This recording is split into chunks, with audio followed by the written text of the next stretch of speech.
थोड़े से कुछ विचार सुनेंगे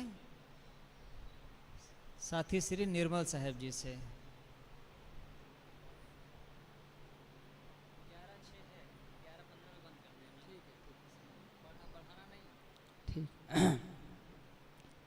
बोलिए सदगुरु कबीर साहेब की जय। पूजनीय संत समाज, सम्मान्य सत्संग प्रेमी सज्जनों, भक्तिमयी माताओं, आज सदगुरु कबीर साहब जी के 627वां जन्म उत्सव है। उसी की शुभ अवसर पर हम सब बैठे हुए यहाँ अभी हम लोग बहादुर वंश जी से बहुत ही सुंदर विचार सुन रहे थे। उन्होंने एक बात कही, मुझे बहुत अच्छी लगी। उन्होंने कहा कि कबीर ने एक अपना नया रास्ता चुना। कबीर एक अपना नया रास्ता चुना। सच बात यह है कि सदगुरु कबीर साहेब वो किसी के रास्ते पर नहीं चले, खुद अपना रास्ता बनाया। जैसे एक आदमी हो, उसे कहीं जाना हो, घने जंगल हो, कहीं रास्ता न हो, वहाँ से गुजारना पड़े तो बहुत मुश्किल होगी। वैसे ही कबीर साहब के बहुत कठिनाइयों की सामना करना पड़ा। मैं एक विचारक का विचार पढ़ रहा था। उन्होंने भगवान बुद्ध और सदगुरु कबीर की तुलना करते हुए उन्होंने कहा कि मुझे बुद्ध भी बहुत प्रिय है, मुझे बुद्ध भी बहुत प्रिय है, लेकिन कबीर मुझे अति प्रिय है। कबीर मेरे मन को बहुत भाता है। कहा उन्होंने कि मुझे बुद्ध भी प्रिय है और लेकिन कबीर अति प्रिय है। क्यों? क्योंकि बुद्ध एक उपवन है तो कबीर जंगल है। बुद्ध उपवन है तो कबीर एक जंगल है। उपवन को आप, बगीचे को आप, कोई सजाने और संवारने वाला होता है, कोई पानी डालने वाला होता है, और जंगल को कौन सजाएगा, कौन संवारेगा? वो तो प्राकृतिक जीवन जीता है। सदगुरु कबीर जंगल थे। जंगल अपने मस्ती में, अपने मौज में। उपवन मतलब उन्हें कोई परंपरा का बोध नहीं। उपवन मतलब उन्हें कोई सहारा मिल गया, कोई सींचने वाला मिल गया। कोई बच्चा यहाँ से जा रहा हो, उन्हें किसी का सहारा मिल जाए तो बहुत आसान हो जाता है चलना। लेकिन इस धूप में अगर कोई न मिले, अकेला चलना पड़े, पैदल चलना पड़े तो बहुत कठिनाई होती है। ऐसे ही सदगुरु कबीर साहेब जंगल है। उस जंगल को कौन पानी डालता है, कौन सींचता है? इसका अर्थ ये होता है कि सदगुरु कबीर साहेब एक जुलाहे घर में पैदा हुए, एक गरीब के घर में पैदा हुए, जहाँ शिक्षा की कोई व्यवस्था नहीं थी। वो जिसे हम अनपढ़ कहते हैं, वो आदमी महल वाले को चुनौती देते हैं, वो काशी में रहकर चुनौती देते हैं। वो ब्राह्मणों को कहते हैं तुम वेद और किताब की जो दुहाई देते हैं, ईश्वरीय वाणी को जो दुहाई देते हैं, सदगुरु कबीर उन्हें चुनौती देते हैं। ये अपने आप में एक क्रांति है। कबीर एक जलता हुआ अंगार है, वो बुझा हुआ अंगार नहीं है। गोस्वामी तुलसीदास जी का रामचरितमानस बहुत पॉपुलर हुआ। हर आदमी के घर में रामचरितमानस मिल जाएगा। क्योंकि उसमें परंपरा की बात है। राम ही परमात्मा है और सदगुरु कबीर की जो मौलिक रचना बीजक है, आपको कहीं कहीं बीजक देखने को मिलेगा। क्यों?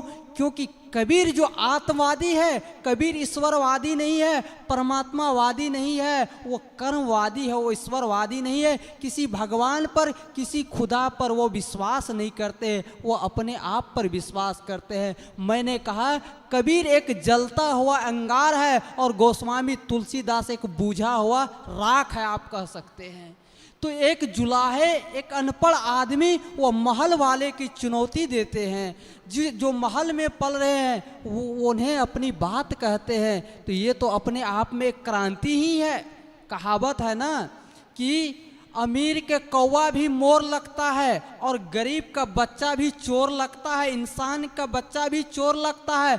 अगर गरीब आदमी कोई कहे कि वेद किताब की बात में मत पढ़ो, वेदों नकल कहे जो जाने, जो समझे सो भलो न माने, वेद में जो बातें लिखी हुई है उसे आंख मूंद कर मत मानो, उस पर विवेक करो, विचार करो वो क्या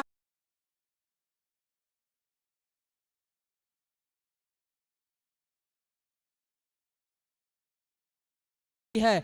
कबीर साहब मानवतावादी थे। सतगुरु कबीर साहब इंसानियत की पुजारी थे। सतगुरु कबीर साहब सत्य के उपासक थे और सत्य में ही उनका जीवन बीता और सत्य ही कहते रह गए।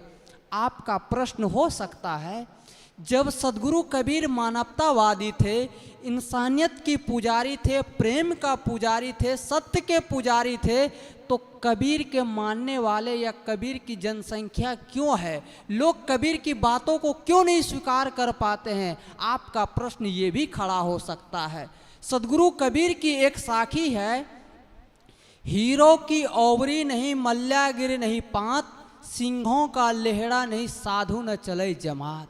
ये सतगुरु कबीर की साखी है। हीरो का आप खदान नहीं देखे होंगे, सिंह झुंड बनाकर नहीं चलता, अकेला चलता है, और आप जो है चंदन का जंगल नहीं देखे होंगे। ऐसे ही सतगुरु कबीर का विचार है, जो कर्मकांड में उलझा होगा, जो पूजा पद्धति में उलझा होगा, वो सतगुरु कबीर के विचारों को कैसे समझ सकता है? गीदड़ सिंह का भोजन अगर गीदड़ खाएगा तो वो बीमार पड़ जाएगा, वो नहीं पचा सकता है।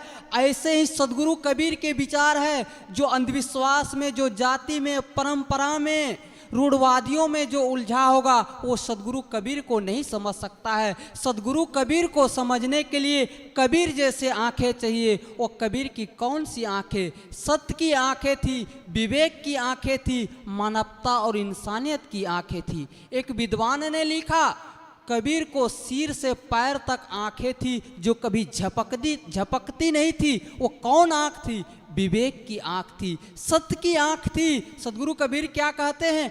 करहु विचार जो सब दुख जाए। हर जगह तुम विचार करो, विवेक करो। जो वेद और शास्त्र में, कुरान में जो लिखा हुआ है, उन बातों को तुम आंख मूंद कर मत मानो, उस पर तुम विवेक करो, विचार करो। सत्य किया है, असत्य किया है। मैंने कहा कबीर साहब एक जलता हुआ अंगार है। उस अंगार में आप जो है अंधविश्वास, पाखंड, चमत्कार, इन सारे चीज़ों जलकर राख हो जाता है। उस अंगार में सिर्फ सत्य ही बचता है। वो सत्य हमारा आत्मा है, उनका न कभी नाश होता है न कभी होगा, वो अजर और अमर है। ये सतगुरु कबीर साहब के संदेश है पूरे मानव जाति के लिए। आज कबीर साहब हमारे बीच नहीं है, 600 650 वर्ष हो गया, शरीर नहीं है, लेकिन आज भी कबीर हमारे बीच उतना ही प्रासंगिक है जितना 600 साल पहले थे। आज भी कबीर की विचारों की आवश्यकता है समाज में। आज आदमी अंधविश्वास में पढ़े लिखे हैं, पढ़ लिख कर आदमी अंधविश्वास में, चमत्कार में, किसी बाबाओं ने कुछ कह दिया, कोई पर्ची निकाल रहा है, कोई कुछ कह रहा है, आंख मूंद कर मान लेते हैं। कबीर साहब कहते विवेक करो, विचार करो और विवेक की कसौटी पर आप अपने जीवन को जियो तो तुम्हारे जीवन से सारे दुख दूर हो जाएगा। सतगुरु कबीर साहब सत्य के उपासक थे, मानवता के और प्रेम का पुजारी थे। उनके रास्ते पर चलकर हम सबका कल्याण हो सकता है। यही संदेश सतगुरु कबीर साहब का है कि सत्य और प्रेम में हम अपने जीवन को जीकर और साधना मार्ग में हम अपने जीवन को आगे बढ़ाकर आत्म कल्याण कर सकते हैं। ये पूरे मानव जाति के लिए सतगुरु कबीर साहब के संदेश है। मैं उन महापुरुषों के चरणों में श्रद्धा सुमन समर्पित करते हुए अपनी बात को विराम देता हूँ। बोलिए सतगुरु कबीर साहेब की जय। सबको साहेब बंदेगी साहेब।